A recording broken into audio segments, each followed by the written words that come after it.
In power electronics, we're often dealing with time-repetitive signals.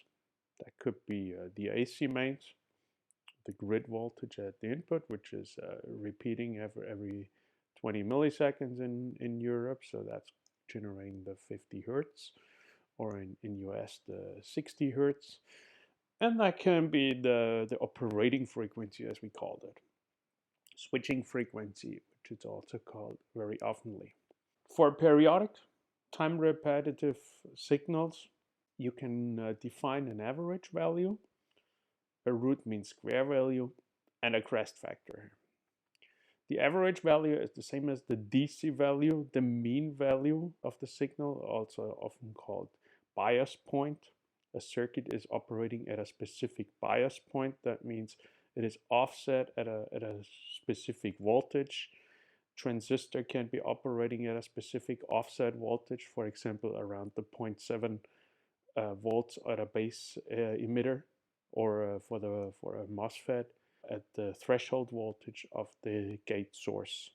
The average for a time repetitive signal here, we get the repetition rate here with the big T on this slide. So the big T you integrate over the whole signal for just one period, so that is from 0 until you hit the period T, and then you average it across that period, so you divide that one by the period time.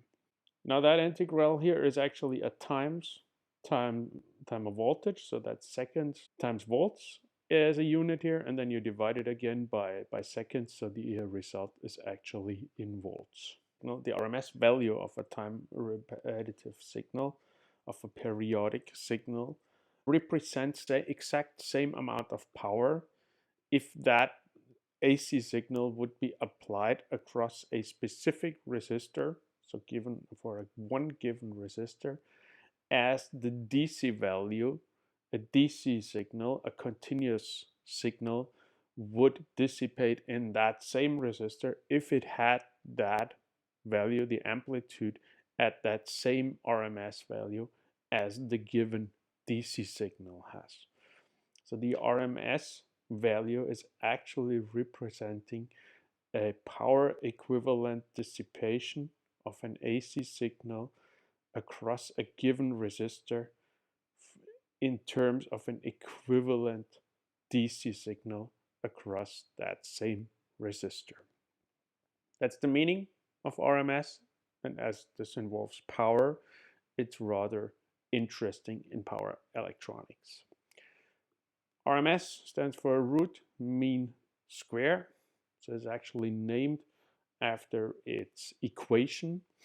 And you start from the inside, you first square the signal, the time expression of the signal that you got. In this case here, the signal is a voltage, could as well be a current.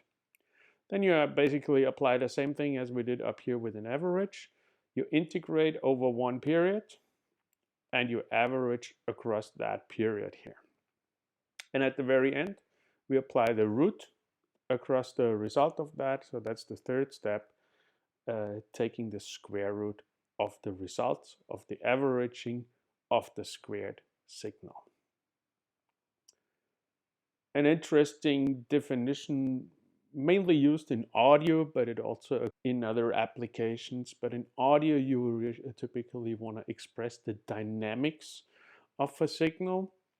And there you relate the peak voltage of a signal, called the V hat here, indicated by V hat, by dividing it or relating it to the RMS value of that same signal. Then you end up with that Greek letter Xi here, and that Greek letter Xi is representing of how much peak you have compared to the RMS value. In terms of music, that's rather interesting because you can have very compressed signals, which are very powerful in that sense. So the RMS value is rather high compared to that peak.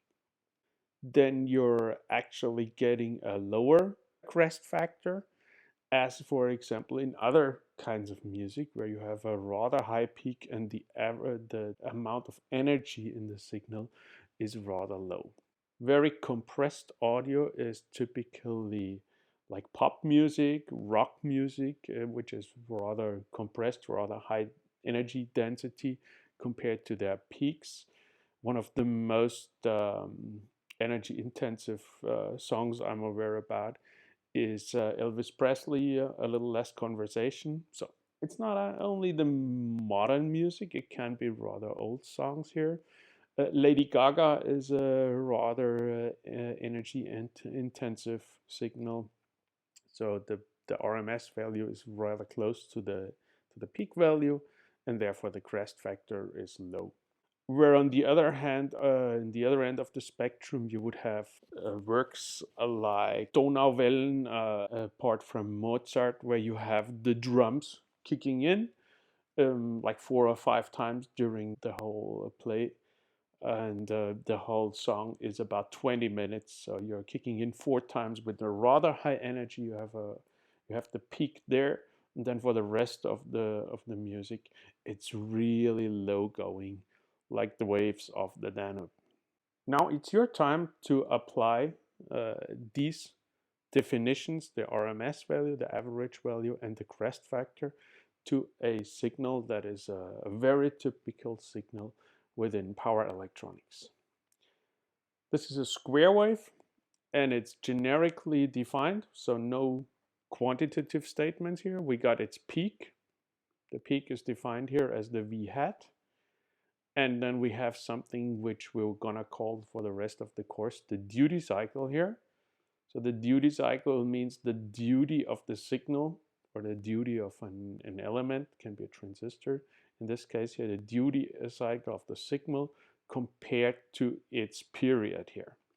So you would argue that the period is in seconds, a given amount of time, like 20 milliseconds or 10 microseconds.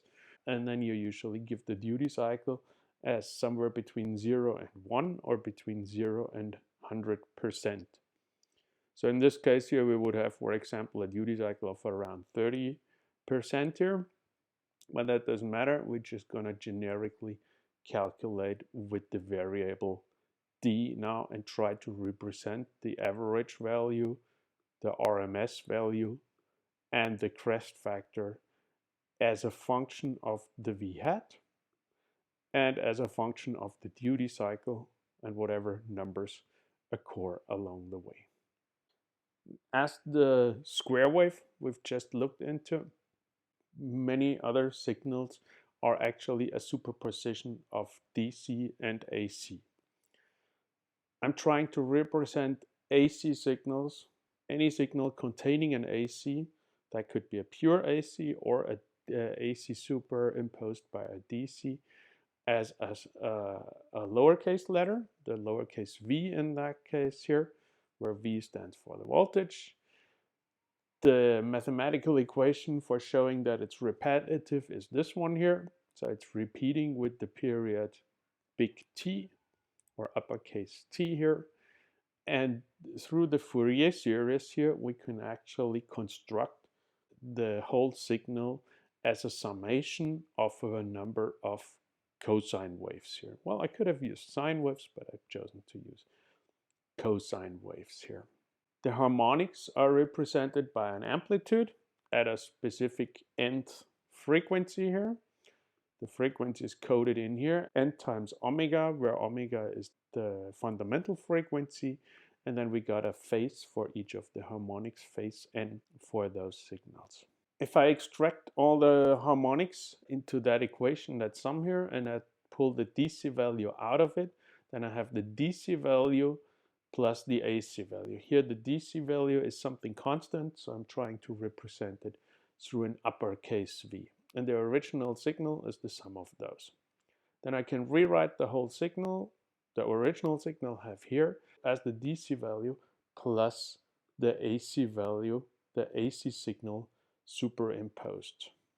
Now, applying the RMS equation, the RMS definition to that signal would result in a number of integrals for each of the elements, or for each of the harmonics, and then applying the periodicity of the sine waves, which are represented here by the cosine wave, and the phase then you can actually zero out a couple of the terms that are popping up, and the remainder of the RMS signal for any signal consisting of a DC and an AC part can be rewritten as the RMS value of the whole signal is the square root of the DC part squared plus the RMS value of the AC part squared. Two other very common signals, despite the square wave, are triangular signals here and pulses with some ripple applied here. So the triangular is rising up to the duty cycle and then falling again, where the pulse is only the first part of the triangular waveform, and then for the rest of the time it's zero. I'm representing a current here. Very often these signals also occur in power electronics as currents. The RMS values of these signals are given down here in these two equations for the pulse on the right side and for the triangular waveform on that one. And then it depends a lot on how you actually define the delta I, if you define it from peak to peak or if you define it as a peak value of the AC remaining signal. Here I've defined it as a peak value, as you can see from the drawing up here. Now the question to you is, what are the DC values for those two signals? And here there are a couple of more waveforms for you to practice the RMS values and the average values of signals. This one here is a half wave sawtooth. So you're reusing our duty cycle again and having a peak current I. So what's the mean value, the average value, and the RMS value of this signal, where mean and average is the same thing? The sine wave given by the equation up here. Another triangle and another square wave. Two triangles, a sawtooth, two saw teeth,